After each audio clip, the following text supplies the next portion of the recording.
Very for this match. Hello everybody, welcome to the KB67FL Big Field Playoffs as we are here today for the Ravens versus the Browns. This is going to be one exciting matchup as the Ravens won their game to come to the playoffs off a walk-off interception, and the Browns did the exact same thing. These are two heat-seeking, ball-hawking defenses with two very good rising quarterbacks. And for more on this, let's go to our sideline reporter, Nia Washington. Thanks, Samuel. I spoke to both coaches pregame. Xavier Youngblood of the Ravens is focused on staying unpredictable on offense and making Browns quarterback Alex Carter throw under pressure. Coach Nathan Brown for Cleveland said it's all about clock control and forcing Baltimore into mistakes. Both are leaning on their defenses, but no one big play could change everything. Thanks, Nia. And here we go. A ticket to round 2 is on the line. Ravens and Browns is now. Kyle Brooks to pick up the ball. He's going to be running down to the middle. He's going to go down at about the 50-yard line. It's going to be a first down, Browns. The biggest threat on the Browns right now is that running back, Chris Johnson. He is the most versatile person on this team. Second most dangerous is going to be Alex Carter. That quarterback can throw that ball whenever he wants. First and 10 for the Browns now. He's going to hand the ball off to Chris Johnson. Running behind the center. He's going to go down at the line of scrimmage for second down with no gain. Second down now. There's going to be another handoff. He's going to come out the outside. He stayed behind the wide receiver, taking on the block, and he's free. Down the 20, the 10, the 5, touchdown Browns. Who did I say the biggest problem was going to be? Chris Johnson just ran over the Ravens, ran right all over from the inside to the outside. I don't think the Ravens D-line had anything on the Browns offensive line and Chris Johnson. The Browns score fast, but can the Ravens score faster? Browns 7, Ravens 0. This is round 1 of the KB67FL playoffs.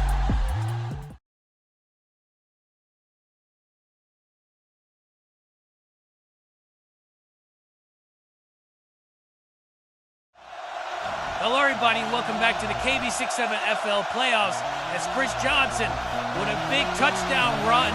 The Ravens are here to come back. And I'll tell you right now, Samuel, the Ravens defense needs to start locking up better. The offense could go score as many times as they want, but if the defense can't stop anything, the offense is not going to keep up. And the Browns make the second quarter on the way as they kick off. The ball's going to hit the ground pretty hard, and it's going to go down at the 45-yard line. It's going to be first down for the Ravens. And I'll tell you right now, Marcus Lewis needs to be guarded by DeMarcus Davis. Marcus Lewis on the Ravens needs to be guarded by DeMarcus Davis. They both have 3 years experience, and that is their best receiver. As the Michigan rookie Jake Williams hands off to the Alabama rookie Trey Harris for a gain of about 5. It was pretty good blocking on that play. You just wish the fullback could get up the hole a little better. Second and 5 now, Ravens on the 50-yard line. He's going to drop back, looks for an open receiver. He's going to find somebody down the field. It's going to be picked off by the Browns. That's the South Dakota State man, Sean Walker. And he was almost gone. Falls down on about the 20-yard line, and it's going to be a first down for the Browns. And that was an amazing downhill play by Sean Walker there. The tight end, Corey Evans, runs a slant and absolutely dusts the linebacker, Matt Harris. But then Sean Walker comes running down from the deep blue to get the interception. First and 10 on the 20-yard line for the Browns now. Adams Carter is going to be under center. He's going to drop back looking for a receiver. He's going to step up in the pocket. He's going to have a receiver wide open. And it's going to be caught. That's Kyle Brooks. He's running to the end zone. Touchdown, Browns. Amazing pylon play right there. Going down, he's about to be down at the 1-yard line, and then gave one last push, dive for the end zone, hit the pylon, and is in for the score. The Browns score 14, and the Ravens haven't hit the board yet, but they need to in the second half. This is round 1 of the KB67 Football League playoffs. Yeah, bro, let me put you on real quick, bro. You're a rapper with 20 voice memos and no releases, man. You need to stop playing with yourself. Here's the system we got for you. $20 a month, you get 3 exclusive beats every single month. You pick the ones you like, and you got 30 days to send me back a finished song for each one. And if you miss that deadline, your account's gonna get paused. And if there's still nothing after 5 extra days, you're going to be out the system. The name that you use is going to be gone. But if you stay on it, you drop consistently, you keep growing your catalog, it's going to be no problem. No label, no weird rules. It's just a system built by a producer for artists who are serious about dropping. I don't need 1,000 rappers. I just need the right ones right now. There's a lot of money to be made in the music industry, and I'm ready to do it. But are you ready? And if you are, let's work. Welcome to TryTrustMe.com. The Ravens are down 14-0 in round 1 of 3 playoffs. Nia Washington has went to both locker rooms. Let's see what she has to say. Thanks, guys. I checked in with both locker rooms. The Ravens are calm but focused. Head coach Xavier Youngblood told his players, don't panic, trust the playbook, and let Jake work. They're leaning on Marcus Lewis to spark something deep. Over on the Browns side, Coach Nathan Brown said, no let-ups. This isn't over, finish it. Both teams know this is playoff football, and it's about who responds next. Thank you, Nia. Words couldn't be more true. Quarter 3 is now underway. Raven's going to pick up the ball. He's going to run down the sideline, but he's going to go out of bounds at about the 45-yard line. It's going to be a 1st and 10 for the Ravens. I do think it's quite logical to say right now that the Ravens have no choice but to score. If they don't score here, it's probably over for their season. Jake Williams under center now. He's going to drop back, looking for a receiver, stepping up in the pocket, looking downfield. That's going to be caught. That's going to be Eric Johnson out of BYU, cutting up the field, going down, past the 30, past the 20. Oh my goodness, can he go all the way past the 10, the 5, touchdown, Ravens. And the Ravens haven't let up yet. All gas, no brakes. Exactly what they need to be doing. And now in the 4th quarter, they need to get the ball. The Ravens still putting pedal to the metal, but can the Browns clog it up? It's 14-7 on the KB67 Football League playoffs.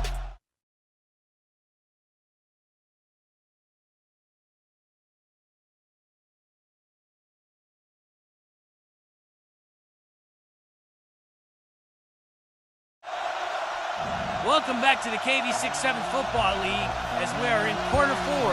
The Browns 14, the Ravens 7.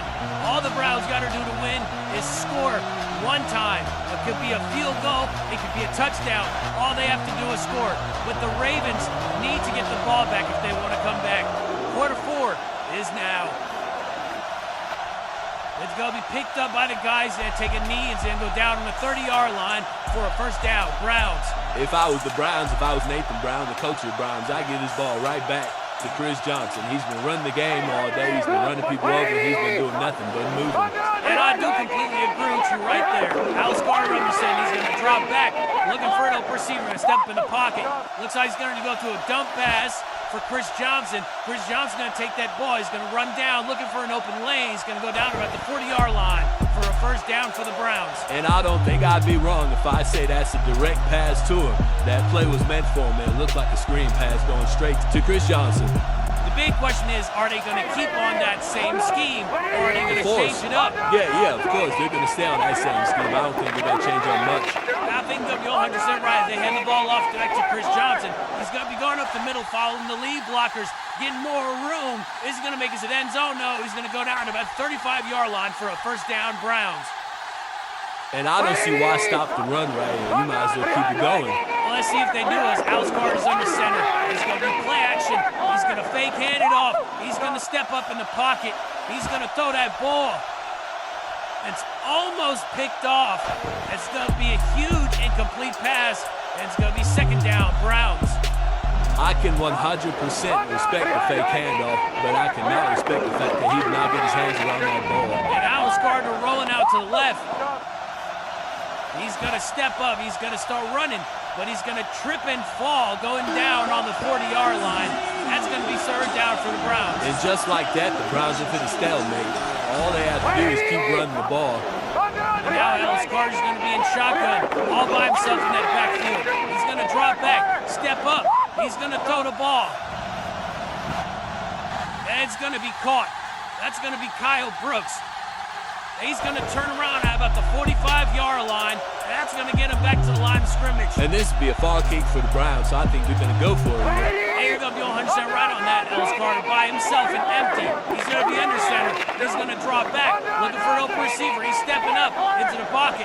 He's going to make a throw. Picked off. That's the North Dakota State man, Zachary Adams, running down. And looks like he's going to go down. No, he's going to break the tackle. He's going to go out of bounds at the 40-yard line for it to be the Ravens' ball. And the Browns simply went off script. The Ravens took them off script. The Browns didn't run the ball. The Browns had Chris Johnson. That's almost an easy 5 to 10 yards right there. But for some reason, they passed that ball and got intercepted by that Ravens DB, the North Dakota State man, Zachary Adams. And he could have took it all the way. But now the Ravens offense gets to touch the field and trying to take it to overtime. And here we go off the sudden change. The Michigan man, Jake Williams. He's going to be under center. They're going to snap the ball. He's going to hand it off to Trey Harris. That's the Alabama rookie. Taking it up the middle. Trying to find an open lane. Is he going to make anything out of this? And doesn't look like he's going to turn. He's going to go down on the 40-yard line. It's going to be second down for the Ravens. Plus. Second down now. Jake Williams under center, dropping back, look for an open receiver. He's going to step in a pocket, going to avoid the sack, throwing the ball deep downfield, and it's going to be caught. That's Marcus Lewis with the catch, running his way downfield. He's going to go down at about the 45-yard line, and it's going to be a big first down for the Ravens. And this is what it looks like when you don't have the experienced guy guarding the best receiver on the team. It should have been DeMarcus Davis with 3 years of experience guarding him, not Sean Walker, who has 2 years. Jake Williams going to hand that ball off to Trey Harris, going up the middle of the field. He's going to try to break the tackle, but that's a great tackle right there by the D lineman, Jamal Harris. And I tell you, Jamal Harris saved him right there. That one right there could have been bad for the Browns. Jake Williams under center now. He's going to drop back, look for an open receiver. Stepping up in the pocket, avoiding the sack. He's going to throw that ball. It's going to be caught. Eric Johnson on the outside, into the end zone. Touchdown, Ravens. And may my mouth be shut over years of experience. DeMarcus Davis just got head tapped by Eric Johnson. Now the Ravens can actually win this game. This is insane. Also, if you look on the field, I don't think there's a kicker coming on the field. I think they're going to go for 2 here to try and win this game. If the Ravens win this game, the Browns are eliminated from the playoffs, and the Ravens are going to move on. This is true. Jake Williams is staying on the field. Here we go. 2-point conversion. Can the Ravens beat the Browns? Jake Williams is under center. The run is a big threat here. I would watch Trey Harris out of nowhere. He's going to drop back. He's looking for an open receiver. He's rolling out to the left. He's looking for somebody. He's running. He's running on his feet past the 10 to the end zone. He scores. The Ravens are going to move on in the KB67FL playoffs. Wait a minute. And that right there was one of the greatest finishes I've ever seen in the KB7FL. That's probably right under the Browns and the Steelers. And as the Ravens win this game 15-14, we will see you next time in the KB67FL for the Lions versus the Colts in the North Conference. I'm Samuel Clarkson with my partner James Seeker and Neil Washington and the whole KB67FL crew. We will see you next time for the Lions versus Colts.